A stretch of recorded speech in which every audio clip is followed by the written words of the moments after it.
وزیر اعظم شہباز شریف اور قطر کے وزیر اعظم شیخ محمد بن عبد الرحمن ال ثانی کی ملاقات۔ دو طرفہ تعلقات، تجارت، سرمایہ کاری، توانائی اور دیگر شعبوں میں تعاون بڑھانے پر تبادلہ خیال۔ وزیر اعظم شہباز شریف کی قطر کے امیر سے بھی ملاقات، مشترکہ اقتصادی اہداف اور علاقائی استحکام کی اہمیت پر زور، اسٹریٹجک تعلقات بڑھانے کے عزم کا اعادہ۔ وزیر اعظم نے فلسطین پر قطر کے موقف کی تعریف کی، فوری جنگ بندی کے لیے قطر کی ثالثی اور انسانی امداد کی فراہمی کو سراہا۔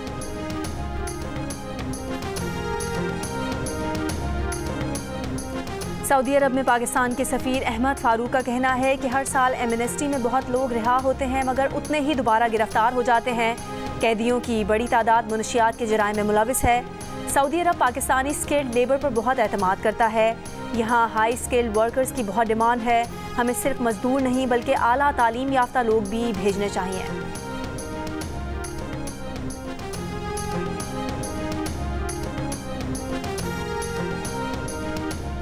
سندھ ہائی کورٹ میں 26ویں آئینی ترمیم کے خلاف درخواست سماعت کے لیے منظور۔ Attorney Pakistan, advocate general Sindh اور دیگر فریقین سے 2 ہفتوں میں جواب طلب۔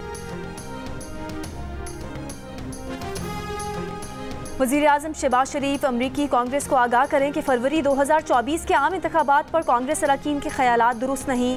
پی ٹی آئی کی کوشش رہی کہ وہ اس انتخابی مشق کو بدنام کرے۔ بین الاقوامی سطح پر پاکستان کے انتخابات کو آزادانہ اور منصفانہ تسلیم کیا گیا۔ امریکی کانگریس کے 62 اراکین کے صدر بائیڈن کو خط کے جواب میں پاکستان کے 160 اراکین پارلیمنٹ نے وزیر اعظم شہباز شریف کو خط لکھ دیا۔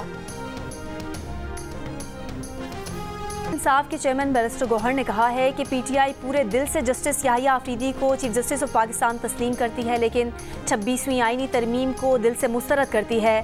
دا نیوز کیریٹر انویسٹیگیشن انصار عباسی کی رپورٹ کے مطابق بیرسٹر گوہر کا کہنا تھا کہ اگرچہ جسٹس یحییٰ آفریدی کی تقرری 26ویں ترمیم کی وجہ سے ہی ہوئی ہے لیکن پی ٹی آئی انہیں بطور چیف جسٹس قبول کرتی ہے۔ چیف جسٹس یحییٰ آفریدی سے استعفے کا مطالبہ کرنے کا کوئی آپشن پی ٹی آئی کی سیاسی کمیٹی میں زیر غور نہیں ہے۔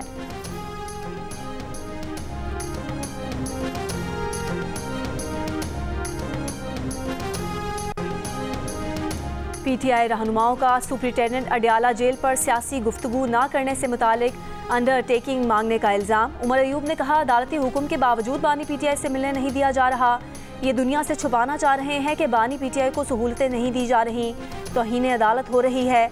شبلی فراز نے کہا کہ عدالت کی اجازت کے باوجود 3 گھنٹے کے انتظار کے بعد بھی ملاقات نہیں کرائی گئی۔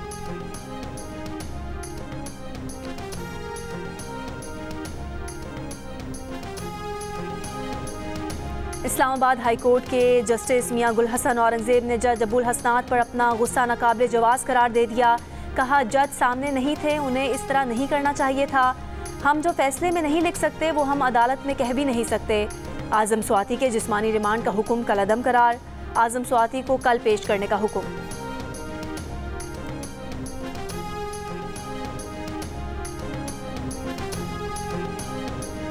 اسلام آباد کی بینک ڈکیتیوں میں سرکاری اسلحہ استعمال ہونے کا انکشاف۔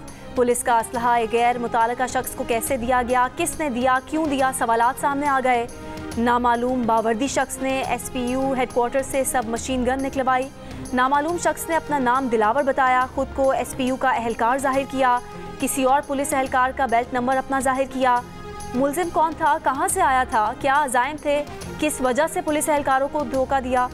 واقعے کا مقدمہ درج، مزید تحقیقات جاری۔ وفاقی دارالحکومت میں اس ہفتے بینک ڈکیتی کی 2 وارداتیں ہوئیں جبکہ 2 بینک وینز بھی لوٹ لی گئیں۔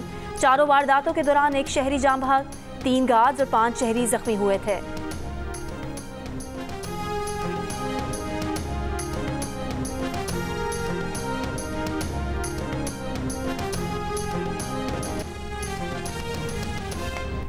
سب سے پہلے آپ کو بتائیں وزیر اعظم شہباز شریف نے دوحہ میں قطر کے امیر شیخ تمیم بن حمد آل ثانی سے ملاقات کی ہے۔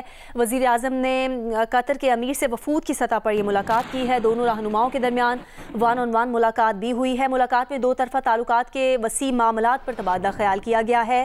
ملاقات میں تجارت، سرمایہ کاری، توانائی اور ثقافت کے شعبوں میں تعاون پر غور کیا گیا ہے۔ فریقین نے مشترکہ اقتصادی اہداف اور علاقائی استحکام کی اہمیت پر زور دیا ہے۔ وزیر اعظم شہباز شریف اور امیر قطر قطر نے علاقائی اور عالمی امور پر تبادلہ خیال کیا۔ ملاقات میں اسرائیل کی فلسطینیوں کے خلاف جاری نسل کشی اور خطے میں کشیدگی بڑھنے پر بھی گفتگو کی گئی۔ وزیر اعظم شہباز شریف نے امیر قطر کی طرف سے فلسطین معاملے پر قطر کے موقف کی تعریف کی۔ وزیر اعظم نے کہا کہ غزہ میں امن قائم کیے بغیر دنیا میں خوشحالی کا حصول ممکن نہیں ہو سکتا۔ فلسطین میں جاری اسرائیل کے حالیہ مظالم کی تاریخ میں مثال نہیں ملتی۔ وزیر اعظم شہباز شریف نے قطر کے وزیر اعظم شیخ محمد بن عبد الرحمن آل ثانی سے بھی ملاقات کی ہے۔ ملاقات میں دو طرفہ تعلقات، تجارت، سرمایہ کاری، توانائی اور دیگر شعبوں میں تعاون بڑھانے پر تبادلہ خیال کیا گیا۔ وزیر اعظم شہباز شریف نے مختلف شعبوں میں قطر کی مسلسل حمایت پر اظہار تشکر کیا۔ وزیر اعظم شہباز شریف کا اقتصادی تعلقات کو مزید مستحکم کرنے کے لیے پاکستان کے عزم کا اعادہ۔ سعودی عرب میں پاکستان کے سفیر احمد فاروق کا کہنا ہے کہ وزیر اعظم شہباز شریف کے دورہ سعودی عرب کے دوران جن یادداشتوں پر دستخط کیے گئے ان پر عمل درآمد کا وقت شروع ہو گیا ہے۔ دونوں ممالک کی کوشش ہے کہ جلد از جلد ان پر عملی اقدامات کا آغاز کیا جائے۔ پاکستان کے سفیر احمد فاروق ریاض میں نمائندہ جیو نیوز ایاز اکبر یوسفزئی سے خصوصی گفتگو کر رہے تھے۔ ایم او یوز کے حوالے سے بھی کچھ بات چل رہی تھی۔ سعودی بہت بڑا ایک انویسٹمنٹ کے حوالے سے بہت بڑا ایک وہاں پر ڈیلیگیشن میں موجود تھا۔ چیزیں کب تک کنکریٹ ہوتے نظر آئیں گی، اس پہ امپلیمنٹیشن، ایک سعودی گورنمنٹ ایک آئل ریفائنری کے حوالے سے بھی بات کر رہی تھی، تو لوگ دیکھ تو رہے ہیں کہ سعودیز آ رہے ہیں لیکن اس کا آگے وہ اس طریقے سے چیزیں نظر نہیں آ رہی، تو اس حوالے سے آپ کے پاس کیا انفارمیشن؟ جی، گزشتہ اگر آپ دیکھیں تقریباً 6-7 مہینے کے اندر 3 بڑی ڈیلیگیشنز جو ہیں سعودی عرب سے وہ پاکستان گئی ہیں۔ ایک حکومتی سطح کی ڈیلیگیشن تھی جس کی سربراہی یہاں کے وزیر خارجہ نے کی، اور اس میں مختلف وزراء جو ہیں وہ شامل تھے، اور 2 بزنس ڈیلیگیشنز گئی ہیں، اور آخری جو ڈیلیگیشن 3 ہفتے پہلے گئی ہے تو اس وزٹ میں 27 جو ہیں ایم او یوز سائن ہوئے، جن کی تقریباً $2.2 ارب مالیت ہے۔ تو ابھی جب وزیر اعظم صاحب یہاں تشریف لائے تھے تو ان کی ملاقات سعودی انویسٹمنٹ منسٹر سے ہوئی تھی، اور اس میں انویسٹمنٹ منسٹر نے یہ بتایا اور میڈیا کو یہ اسٹیٹمنٹ بھی دی ہے کہ جو ایم او یوز سائن ہوئے ہیں اس پہ امپلیمنٹیشن کا آغاز ہو چکا ہے، اور قریباً $500 ملین کے ایم او یوز اس وقت جو ہے مختلف طریقے سے امپلیمنٹ ہو رہے ہیں، اور یہ فوکس ہے سعودی حکومت کا بھی اور پاکستانی حکومت کا بھی کہ ہم جلد از جلد ان ایم او یوز کی امپلیمنٹیشن کی طرف لے کر جائیں۔ وزیر اعظم صاحب کی خاص ہمیں بھی ہدایت ہے، اور ان کی جو سعودی حکومت ہے ان سے بھی یہی ریکویسٹ تھی کہ ایم او یوز کے بعد اب اس کی ہم نے امپلیمنٹیشن کرنی ہے۔ سر، بڑے ایم او یوز کون سے ہیں؟ کس کس سیکٹر میں زیادہ بڑی انویسٹمنٹ جو ہے وہ آئے گی؟ مختلف یعنی سیکٹرز اس میں تقریباً 7-8 ہیں۔